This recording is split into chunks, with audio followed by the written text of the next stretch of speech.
Dehydrierung und ihre Gefahren. Wie dick ist dein Blut?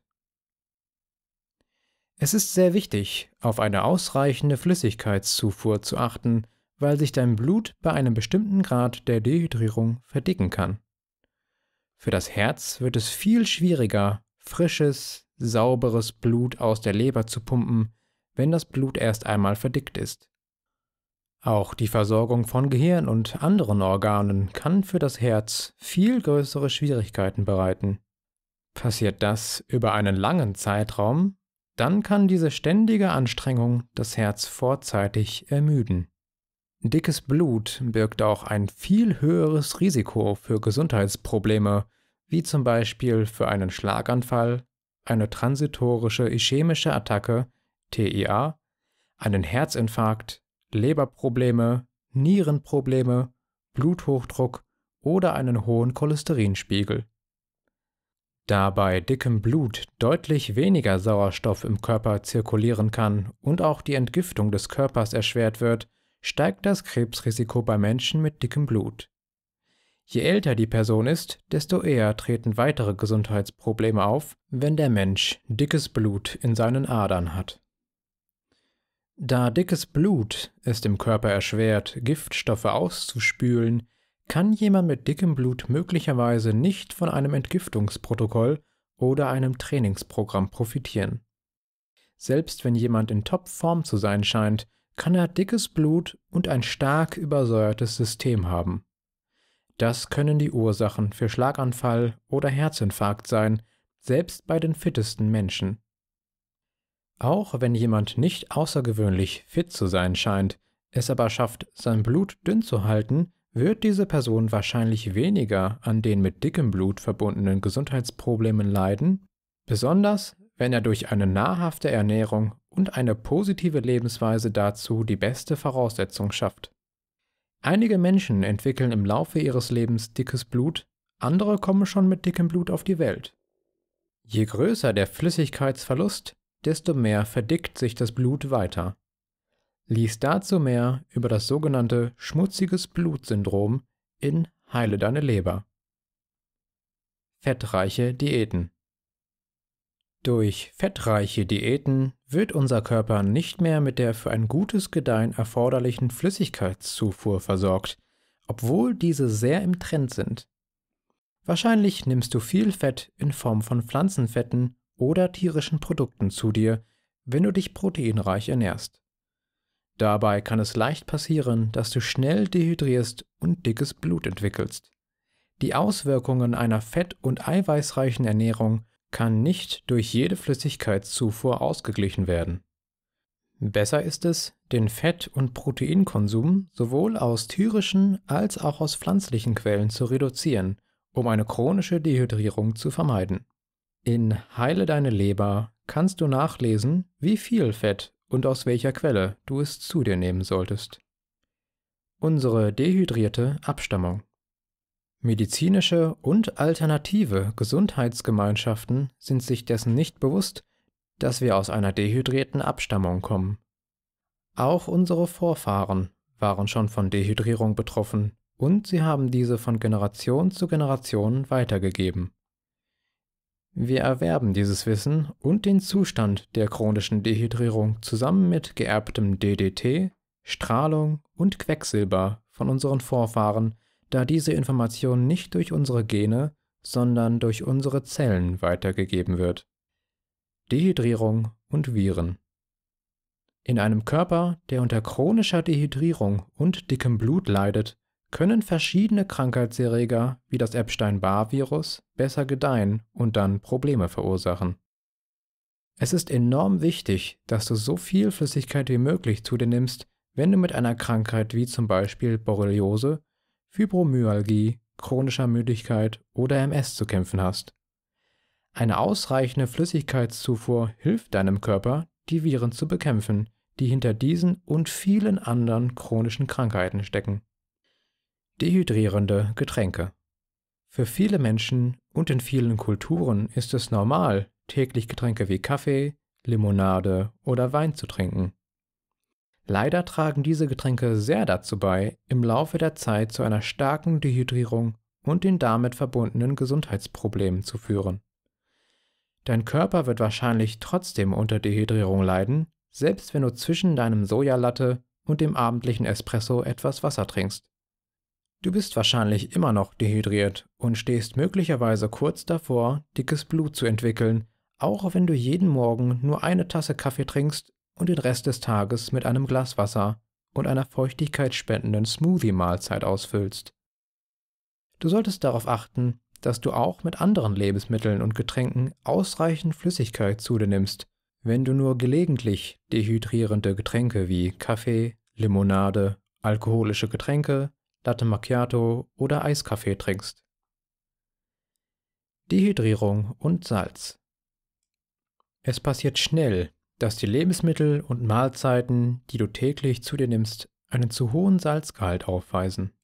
Dieses Salz ist allerdings nicht das Salz, was dein Körper braucht, um gut zu funktionieren, sondern im Gegenteil kann es deine Bemühungen um eine ausreichende Flüssigkeitszufuhr zunichte machen. Von entscheidender Bedeutung für ein reibungsloses Funktionieren ist ein angemessener Natriumgehalt im Körper, der aus Lebensmitteln stammt, die wie Sellerie und Spinat reich an Mineralsalzen sind. Dieses gesundheitsfördernde Natrium trocknet den Organismus nicht aus, im Gegensatz zum raffinierten Salz. Die Untergruppen des lebensspendenden Natrium in Sellerie sind von den Forschern noch nicht entdeckt worden. Sie kratzen nur an der Oberfläche mit ihrem Wissen, das Sellerie Salz enthält. Eine gute Möglichkeit, um deinen Körper mit wichtigen Mineralsalzen zu versorgen, ist der Genuss von Selleriestangen und natriumreichem Gemüse, wie zum Beispiel die Medical Medium Spinatsuppe. Gekochtes Essen. Es kann auch zur Dehydrierung kommen, wenn die Ernährung ausschließlich aus gekochten Speisen besteht.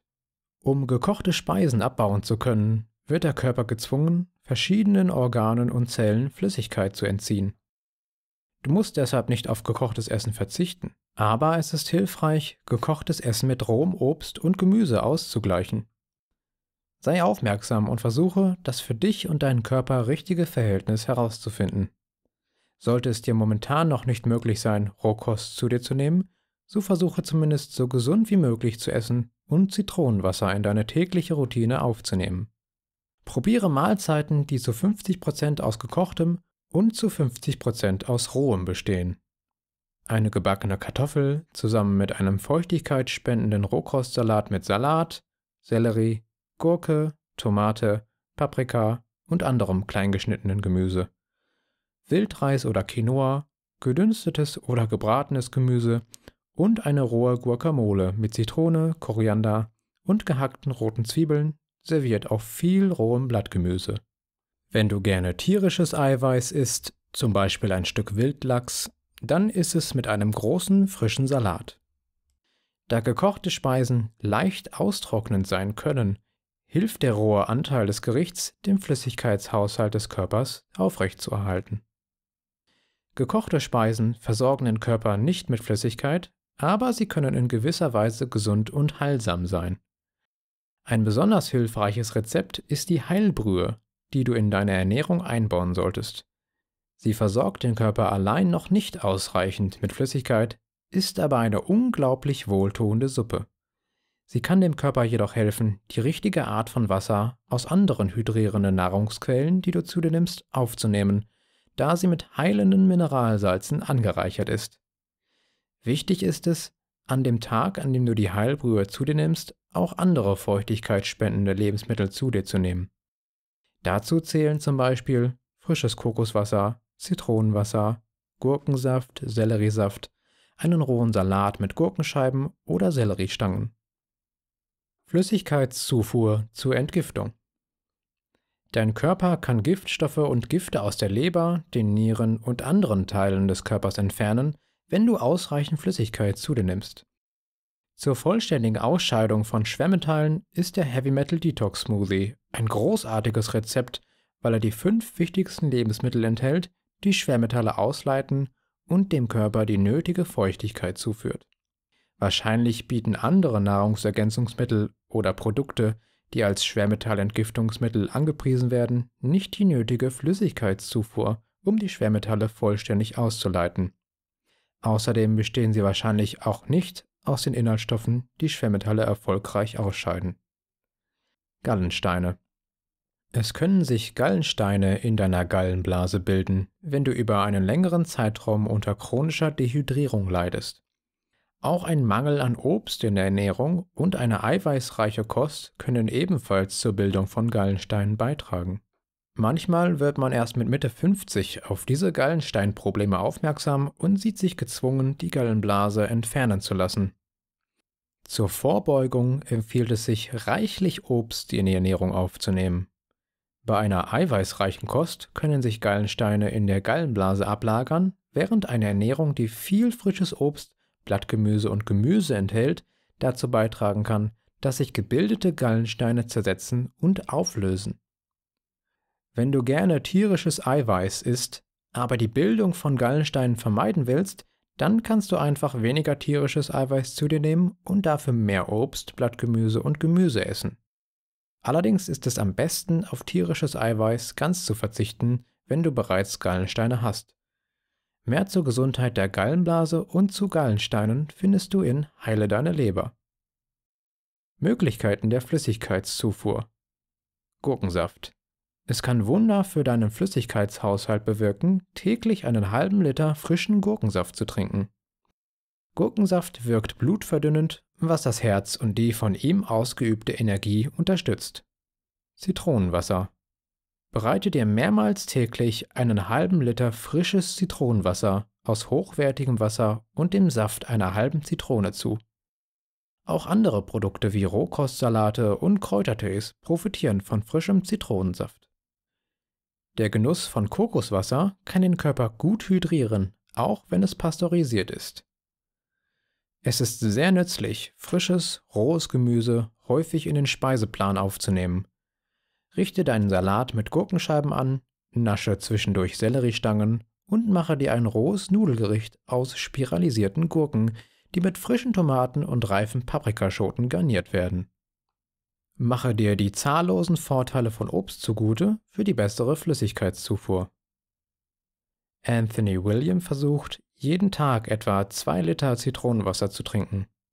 Außerdem nimmt er Selleriesaft, Gurkensaft und oft auch einen halben bis 1 Liter frisch gepressten Orangensaft zu sich. Dies sind nur einige Methoden, wie er versucht, ausreichend Flüssigkeit zu sich zu nehmen. Da jeder Mensch unterschiedliche Bedürfnisse hat, ist es am besten, du probierst all diese Vorschläge einmal aus, um zu erfahren, welche Ideen am besten zu dir passen. Kräutertee. Heißer Kräutertee hat eine Reihe von heilenden Wirkungen, aber er ist nicht feuchtigkeitsspendend. Allerdings trocknet er dich auch nicht aus, wie andere Getränke. Du kannst Tee zu einem feuchtigkeitsspendenden Getränk machen, indem du frische Kräuterblätter wie Pfefferminze oder Zitronenmelisse in ein Glas mit Wasser gibst und auf der Arbeitsplatte etwa 6 Stunden lang ziehen lässt. Danach kommt er zur Aufbewahrung in den Kühlschrank und kann jederzeit als feuchtigkeitsspendendes Getränk getrunken werden. Im Gegensatz dazu sind schwarzer Tee, grüner Tee und Earl Grey Tee nicht geeignet, weil sie entwässernd wirken. Schränke sie daher ein oder lasse sie ganz weg.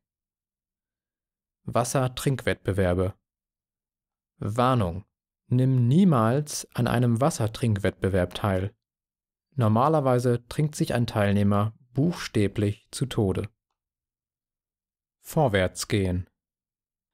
Du kannst deine chronische Dehydrierung heilen, selbst wenn du schon mit ihr auf die Welt gekommen bist.